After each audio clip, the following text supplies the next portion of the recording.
जो मैं 10 साल से भारतीय बौद्ध महासभा का काम कर रहा हूं,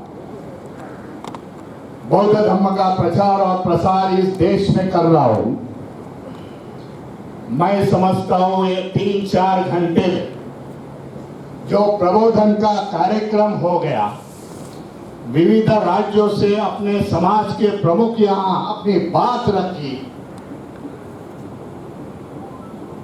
उसे मेरे को बड़ी खुशी प्राप्त होती है।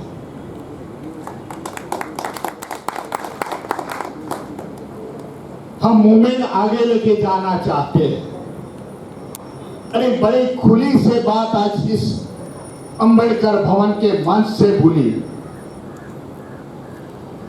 आने वाले समय में जो क्रांति की शुरुआत बाबा साहब अंबेडकर ने शुरू की, धम्म क्रांति की मैं बात कर रहा हूं। राजनीति की बात मैं अभी नहीं करूंगा। धम्म क्रांति की बात बाबा साहब ने की।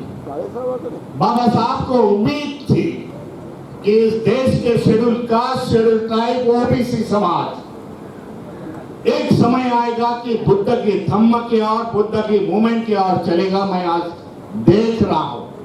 इसके लिए सभी को धन्यवाद देना चाहता हूं, जो लगन से, जो प्रेम से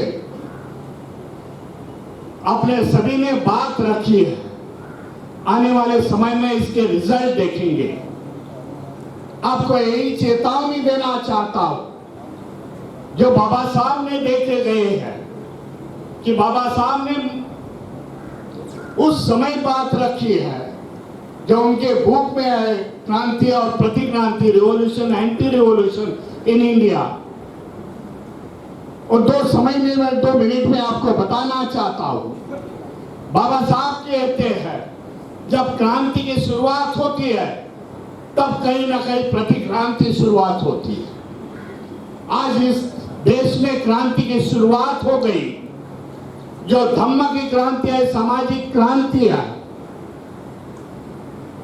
ये नहीं सोचना चाहिए कि अपना विरोधा हमारे से होशियार, कोई क्रांति को प्रतिक्रांति से दबाना भी चाहेगा।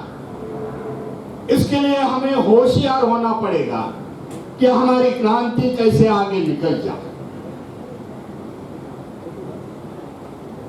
माननीय बहन जी ने रामायण का उल्लेख किया। मैं थोड़ी सी टिप्पणी देना चाहता हूं। पुरानी बात है, 1976 की बात है। 72 में जब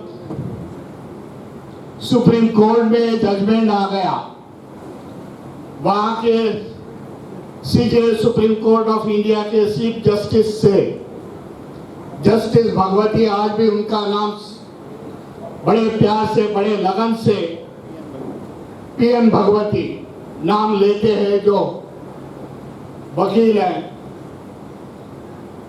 उनके सामने जब रामायण की बात आई, अयोध्या की बात आई,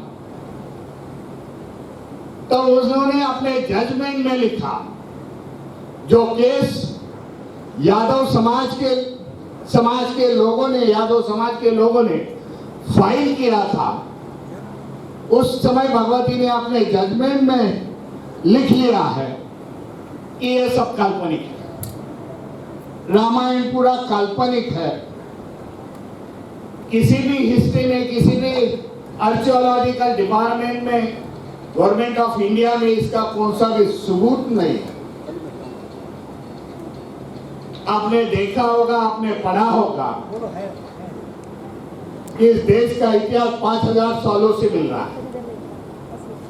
डायनासोर जो पृथ्वी पर महाकाय प्राणी था, 5 लाख वर्षों से पहले भी उसका आज सबूत मिल रहे हैं। ऐसे सबूत रामायण के किधर भी मिलते नहीं, काल्पनिक है। लेकिन सोचने वाली बात है, जब वही मुद्दा 2019 में सुप्रीम कोर्ट में आ गया, वही सुप्रीम कोर्ट बोलते हैं कि रामायण सचमुच है, अयोध्या में राम का जन्म हो गया। ये विरोधाभास है। हमें कहां कहां लड़ना है। जो नीरज जी ने बता दिया। हम पढ़ लिख के आगे निकल गए। हमें मालूम है कि हमारा दुश्मन कौन है, हमारा विचारों का दुश्मन कौन है। दुश्मन की बात करता है तो विचारों की दुश्मन आती है। फिजिकल दुश्मन की बात नहीं मैं कर रहा हूं। तो हमारा विचारों का दुश्मन कौन है हम लोग ने जान लिया। जानने के बाद उसको कैसे निपटाना है विचारों के साथ, वो आने वाली समय में तय करना। मैं समझता हूं आज की ये सभा सम्मेलन कई समाज के लोग हैं। ये विचारधारा जो यहां से प्लेटफॉर्म से शुरू हो गई, वो विचारधारा अपने समाज तक पहुंचा दे कि हमें एक नया भारत का निर्माण करना है। अरे जो भारत समता पर, न्याय पर, बंधुभाव पर, भाईचारे पर खड़ा हो जाए, जो बाबा साहब अम्बेडकर ने अपने कॉन्स्टिट्यूशन के प्रियम्बल में जो लिखा है, वो भारत की छवि हमें आगे चल के बतानी है, देश को दिखानी है, दुनिया को दिखानी है कि ये देश, ये भारत फिर से ये विचारधारों को, भगवान बुद्ध की विचारधारों पर अभी चल रहा है।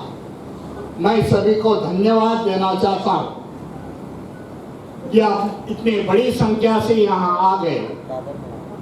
अपने विचार इस मंच के साथ हमने भी सुने। जो 5 कलमी कार्यक्रम की यहाँ चर्चा हो गई, आने वाले समय में उस पर हम काम करेंगे, सक्सेस होंगे, ऐसी बात रखता हूं और मेरे वाणी को विराम देता हूं। नमो बुद्धाय, जय भीम।